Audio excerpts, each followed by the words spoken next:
pushing her against the robot. Cosmo makes the same gesture that Christopher used to make, convincing Michelle of his story before pushing Ted against the wall. A furious Ted grabs a golf club and tries hitting Cosmo, who quickly breaks the club and pushes Ted again. This time he ends up bleeding and rushes to call 911 before Michelle tases him until he's unconscious.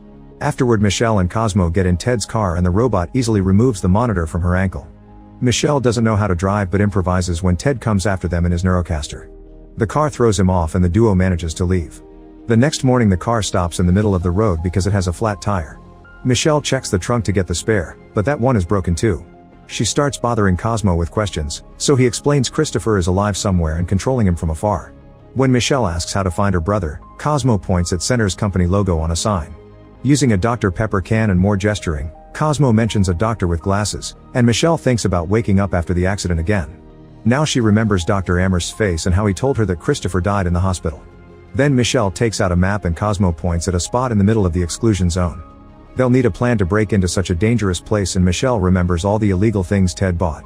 There's a box in the car trunk with the address of the sender's P.O. box in New Mexico, so they decide to search for that person because they may know how to get inside the zone. The duo sneaks into a train for half of the journey and continues the other half on foot. In the evening, Michelle stops at a store for food, and when she comes out she sees a truck coming, so she drags Cosmo to an alley to hide. The driver turns out to be John, who opens the P.O. box the duo was looking for and gets a bunch of money out of it. Then a man appears in his Neurocaster to buy a gun from John. Suddenly the client turns the weapon and threatens to shoot John, only to get hit by an electric shot that turns the Neurocaster off. This was done by Herman, John's partner robot, who helps him move the fallen machine while discussing how to get its parts. While they're distracted, Michelle and Cosmo sneak into the back of the truck. Meanwhile, Bradbury finds Ted's abandoned car. The next day the truck arrives at an old mine near the exclusion zone. John and Herman move their latest acquisitions inside, unaware that Michelle and Cosmo are hiding in a box. While John and Herman argue over missing cables, Michelle tries to use the distraction to sneak around, but Cosmo accidentally activates a singing fish and gives away their location. When John and Herman surround them, Michelle explains she only wants a guide into the exclusion zone, but John thinks she's crazy.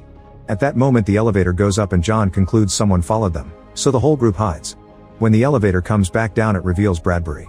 He announces this place is now under the jurisdiction of the Robot Deactivation Task Force and makes John and Michelle come out with their hands up. John tries to pretend Michelle is his sister, but Bradbury recognizes her and says she's under arrest. Herman tries to shoot Bradbury with his electric beam, but Bradbury sees him and uses John as a shield. Then Bradbury opens fire, destroying big parts of the room while everyone runs to hide again.